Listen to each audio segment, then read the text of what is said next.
ನಟ challenging star Darshan ಜೈಲು ಸೇರಿ ತಿಂಗಳುಗಳ ಮೇಲಾಯ್ತು.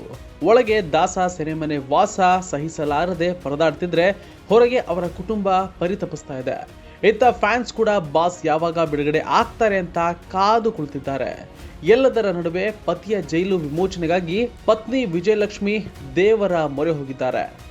ರೇಣುಕಾಸ್ವಾಮಿ ಕೊಲೆ ಕೇಸ್ನಲ್ಲಿ ನಟ ದರ್ಶನ್ ತಿಂಗಳಿನಿಂದ ಪರಪ್ಪನ ಅಗ್ರಹಾರ ಜೈಲು ಸೇರಿದ್ದಾರೆ.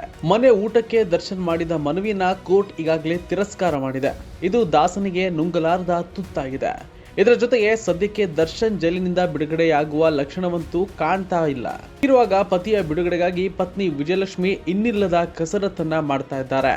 ಇದಕ್ಕಾಗಿ ಕೊಲ್ಲೂರು ಮೂಕಾಂಬಿಕೆಯ ಮೊರೆ ಹೋಗಿದ್ದಾರೆ. ಉಡುಪಿಯ ಮೂಕಾಂಬಿಕಾ ಸನ್ನಿಧಿಗೆ ಕಳೆದ ರಾತ್ರಿ ಆಪ್ತರ ಜೊತೆ ತೆರಳಿರುವ ವಿಜಯಲಕ್ಷ್ಮಿ ದೇವಿಯ ದರ್ಶನ ಪಡೆದಿದ್ದು ಇಂದು ಶಕ್ತಿಯುತ ನವಚಂಡಿಕಾ ಯಾಗವನ್ನ ಮಾಡ್ತಾ ಇದ್ದಾರೆ. ಸೋನೆ ಮಳೆ ಬರ್ತಿದ್ರು ಕೂಡ ಯಾವುದಕ್ಕೂ ತಲೆ ಕೆಡಿಸಿಕೊಳ್ಳದೆ ಚಂಡಿಕಾ ಯಾಗದಲ್ಲಿ ಭಾಗಿಯಾಗಿದ್ದಾರೆ. ಇನ್ನು ದೇವಿ ಸನ್ನಿಧಿಯಲ್ಲಿ ಸಂಕಲ್ಪ ಪಾರಾಯಣ ಕೂಡ ನಡೀತಾ ಇದ್ದು ಪತಿ ದರ್ಶನ್ ಆದಷ್ಟು ಬೇಗ ಬಿಡುಗಡೆಯಾಗಲಿ ಅಂತ ದೇವರ ಮೊರೆ ಹೋಗಿದ್ದಾರೆ ಪತ್ನಿ. ಪತಿ ದರ್ಶನ್ರನ್ನ ಜೈಲಿನಿಂದ ಬಿಡುಗಡೆ ಮಾಡಿಸಲೇಬೇಕು ಅಂತ ಶತಾಯ ಗತಾಯ ಪ್ರಯತ್ನವನ್ನ ಮಾಡ್ತಾ ಇದ್ದಾರೆ. ಸದ್ಯ ಶಕ್ತಿ ದೇವತೆಯ ಮೊರೆ ಹೋಗಿದ್ದಾರೆ ವಿಜಯಲಕ್ಷ್ಮಿ.